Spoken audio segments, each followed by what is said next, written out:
Hello and welcome to my channel. Designer work में आपका स्वागत है। सबसे पहले आप लोग के लिए कोटेशन है, have no fear of perfection, you will never reach it. अगर आपके अंदर परफेक्शन का डर नहीं है तो आप उसको अचीव नहीं कर सकते हो, आप वहाँ तक पहुँच नहीं सकते हो। परफेक्शन का डर होना चाहिए। इस तरह रेगुलरिटी अगर काम में रहता है और तो रेगुलर प्रैक्टिस से हम परफेक्शन तक पहुँच सकते हैं। साल्वाडोर डाली इन्होंने ही कहा था, जो कि स्पेन के हैं। तो हम लोग आज का टॉपिक है HTML एंड CSS का।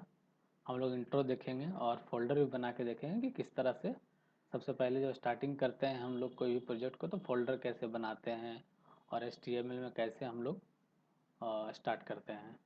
ओके दोस्तों, पिछले वीडियो में हम लोग देखे थे कि वेब डिज़ाइनिंग का इंट्रोडक्शन, कि वेब डिज़ाइनिंग होता क्या है, लेआउट क्या होता है, और ये सब मैंने बताया था। अगर आपने नहीं देखा है तो आप देख सकते हैं मेरे चैनल पे। ओके, सबसे पहले हम लोग ये देखें कि how to make folder. Folder कैसे बनाते हैं, जो जो न्यू बिगिनर हैं, अभी जो भी स्टार्ट कर रहे हैं, वो फोल्डर बनाते हैं कैसे हैं ये पहले जान लीजिए। ठीक है, तो सबसे पहले हम लोग फोल्डर बनाएंगे दोस्तों।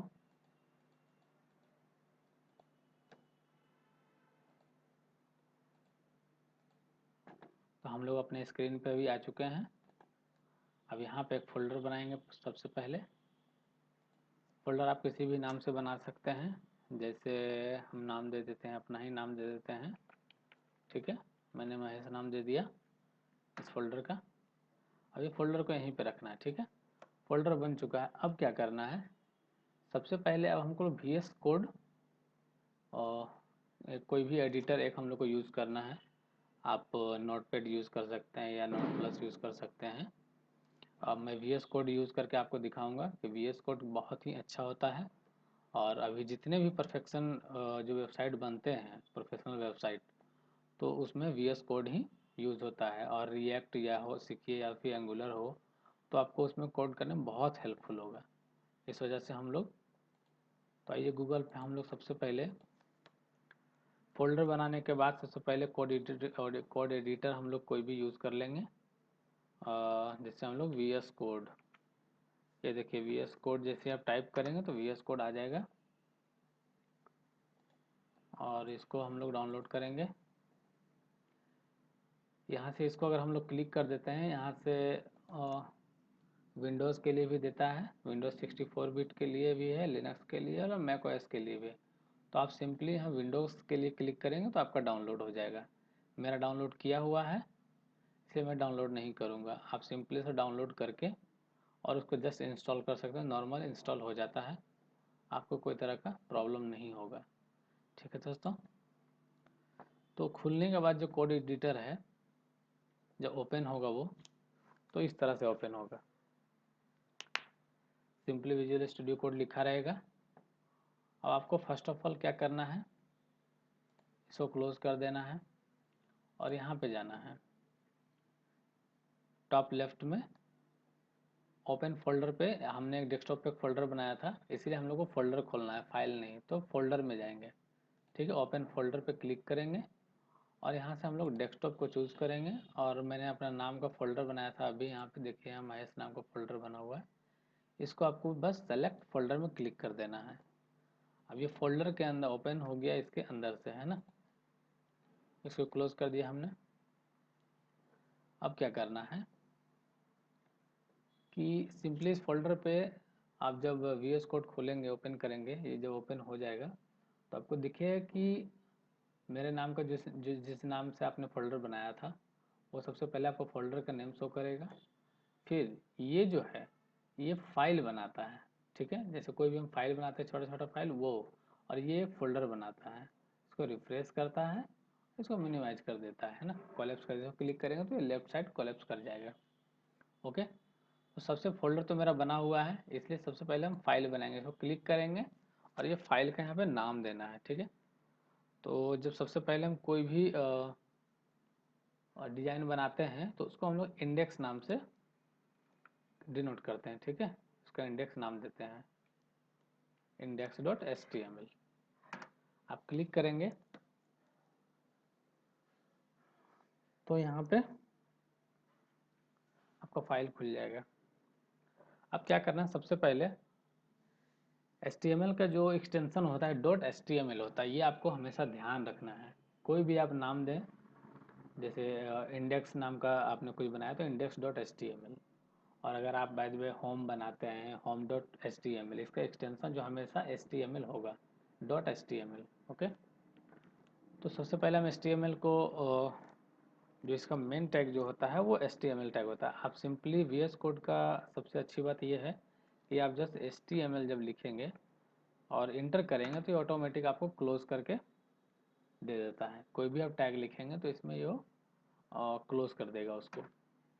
सबसे पहले हम लोग क्या लिखेंगे, स्टार्ट करते हैं, क्योंकि ये हमारा प्राइमरी टैग होता है बॉडी का HTML। उसके बाद हम लोग आते हैं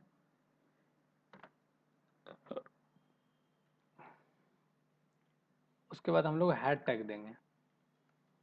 सिंपली आपको हेड लिखना है, अगर आप में ऑप्शन आ रहा है तो ठीक है। इसको हम लोग एब्रिएशन कहते हैं, एमएट बोलते हैं। इसको क्लिक करने के बाद आपको हेड टैग दे देना है। हेड टैग हमेशा दोस्तों ऊपर में रहता है, और हेड टैग के बाद बॉडी टैग होता है। ठीक है, अब हेड टैग के अंदर होता क्या क्या है और बॉडी टैग में होता क्या है, ये दोनों अलग अलग चीज़ें हैं दोस्तों। तो हेड टैग में जो होता है, सबसे पहला जो होता है वो टाइटल होता है। ठीक है, टाइटल में वो चीज़ होता है जो हम लोग ब्राउज़र में सबसे टॉप में शो करता है। जैसे मैं यहाँ दे देता हूँ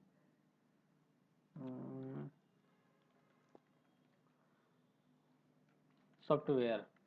ठीक है, software.com या कुछ भी आप डाल सकते हो, जो आपका नाम, जो आपको सूट करे। ये कहाँ पे शो करेगा, ये मैं आपको जब ब्राउज़र को ओपन करूँगा तो मैं आपको दिखाऊंगा ये फाइल को खोल करके। ठीक है, और सिंपली अब दोस्तों बॉडी में क्या होता है, बॉडी टैग में क्या लिखा जाता है, ये हेडर टैग में जो होता है, हेड टैग में हम लोग टाइटल लिखते हैं। उसके बाद CSS, अगर इंटरनल CSS अगर हम लोग यूज़ करते हैं तो हम लोग यहाँ पे दे सकते हैं इस तरह करके। CSS जो यूज़ होता है तो स्टाइल टैग से यूज होता है, स्टाइल में देके यहाँ पे दे सकते हैं। बट अभी हम लोग CSS का जिक्र नहीं करेंगे, क्योंकि CSS हम लोग को बताना नहीं है अभी। ठीक है, तो सबसे पहले हेड टैग हो गया। हेड टैग में और भी बहुत कुछ आता है, तो वो हम लोग जानेंगे इसके बाद।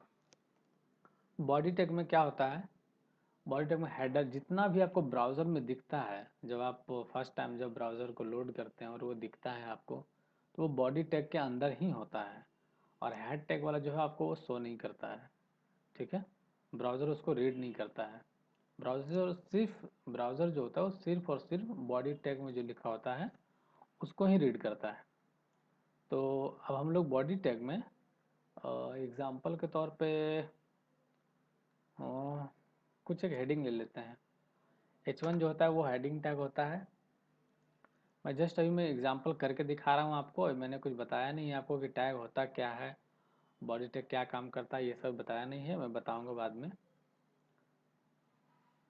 अगले वीडियो में हम लोग देखेंगे ये सब चीज़ के बारे में। तो यहाँ पे लिख देता हूँ हेलो, हेलो वर्ल्ड। ठीक है,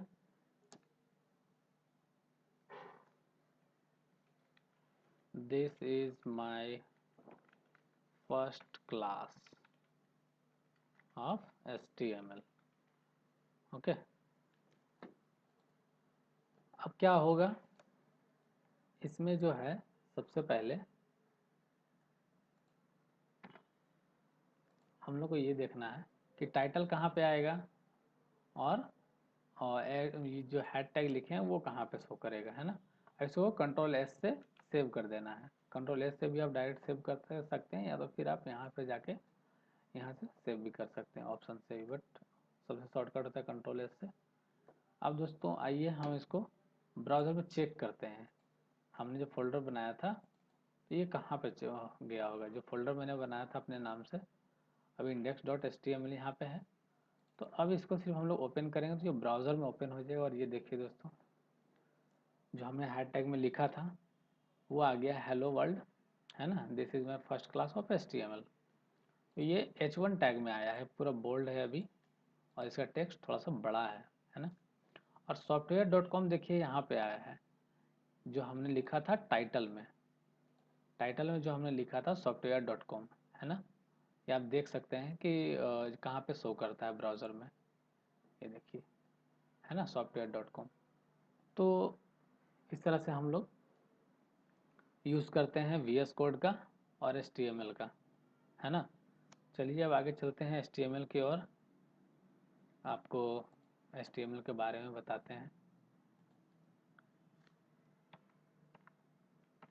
मैंने फोल्डर बनाना बता दिया आपको, क्रिएट फोल्डर को, और VS कोड को इंस्टॉल करने के लिए, और मेक अ फाइल, है ना।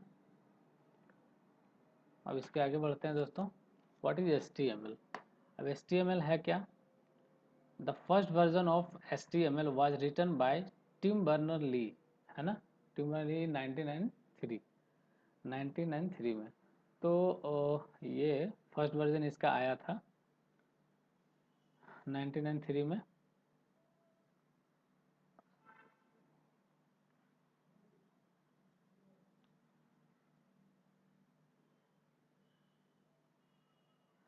और अभी इसका जो है वो फर्स्ट वर्जन था, और अभी जो इसका यूज़ होता है, जो सबसे लेटेस्ट वर्जन होता है, वो HTML5 है। ठीक है दोस्तों। और HTML का फुल फॉर्म क्या होता है, ये तो सभी लोग जानते हैं, हाइपर टेक्स्ट मार्कअप लैंग्वेज। और इसका HTML, अब देखिए अगला पॉइंट क्या है, HTML create web pages. HTML का काम क्या है, वेब पेज को क्रिएट करना, है ना। नेक्स्ट पॉइंट में आते हैं, HTML describe the structure of a web page. HTML क्या करता है, डिस्क्राइब करता है स्ट्रक्चर को। जैसे कि हेडर को हम लोग ऊपर में जैसे रखते हैं, तो वो कहाँ रहेगा, कैसा रहेगा, हेडर ऊपर में रहता है, और जो मेन पेज जो होता है, जैसे कि कोई स्लाइडर है या इमेजेस है, तो वो कहाँ होना चाहिए, उसका स्ट्रक्चर कौन सा कहाँ रहेगा, हेडर फुटर इमेजेस, ये सब सारे चीज़ होते हैं। जब आप काम करेंगे तो आपको खुद ब खुद देखने को मिलेगा। ठीक है दोस्तों, ये था इंट्रोडक्शन HTML का। अब नेक्स्ट चलते हैं CSS पे। What is CSS? CSS क्यों हम लोग यूज़ करते हैं, और CSS क्या है? तो CSS का सबसे पहला वर्जन जो आया था वो 1996 में आया था, जो W3C ने पब्लिश किया था। ठीक है। और लेटेस्ट वर्जन जो इसका है अभी CSS3 है। ठीक है। CSS standards for cascading style sheets, इसका फुल फॉर्म जो होता है कैस्केडिंग स्टाइल शीट्स, ये इंटरव्यू में पूछा जाता भी है, CSS का फुल फॉर्म, है ना। अब इसका काम क्या होता है, CSS describes how HTML elements are to displayed on the screen. आप ये ध्यान रखिएगा कि मैंने अभी HTML में बताया था कि स्ट्रक्चर को HTML करता है, डिस्क्राइब करता है, बट CSS जो है, CSS डिस्क्राइब करता है how HTML elements are to be display. मतलब होता है कि स्क्रीन में कैसा शो करना चाहिए, उसका कलर, जैसे कोई टेक्स्ट हम लोग लिखे हैं जब, तो वो कैसा होना चाहिए, है ना। ब्लैक होना चाहिए, रेड होना चाहिए। एग्जाम्पल के तौर पे जैसे कि जो अभी हम लोग ने बनाया है ये वाला हेलो वर्ल्ड, है ना, यहाँ पे एक हेडिंग दिया है, तो CSS से हम इसको बहुत ज़्यादा बोल्ड कर सकते हैं, कलरफुल कर सकते हैं, और बहुत सारा इसमें डिजाइनिंग हम लोग अभी कर सकते हैं इसे CSS के थ्रू। ठीक है। तो CSS के थ्रू आगे हम लोग बहुत सारा काम करेंगे, अभी तो ये इंट्रोडक्शन है। Okay. It control the layout of multiple web pages. जो CSS जो होता है वो कंट्रोल करता है लेआउट को भी, कि इमेज का साइज कितना होगा, है ना, कौन सा डिव कितना साइज का होना चाहिए, 200 का होगा या 500 का होगा उसका साइज, ये सब करे वो कंट्रोल करता है। आप जिस तरह का साइज उसको देंगे, कस्टम साइज, वो उस तरह से उतना ही रहता है। तो ये सारे चीज़ कंट्रोल करता है CSS। और इसका जो एक्सटर्नल फाइल जो हम लोग बनाते हैं CSS का फाइल, तो इसका इसका एक्सटेंशन जो होता है डॉट CSS होता है। जिस तरह HTML का डॉट HTML होता है, और CSS का डॉट CSS होता है। ठीक है। External style sheets are stored और इन CSS फाइल्स। तो एक्सटर्नल फाइल्स जो होते हैं इसका, अगर CSS को हम लोग इंटरनल भी यूज़ करते हैं और एक्सटर्नल भी यूज़ करते हैं। ठीक है। तो जो एक्सटर्नल फाइल जो बनता है इसका, वो स्टोर होता है CSS फाइल्स में। ठीक है। थैंक यू सो मच दोस्तों।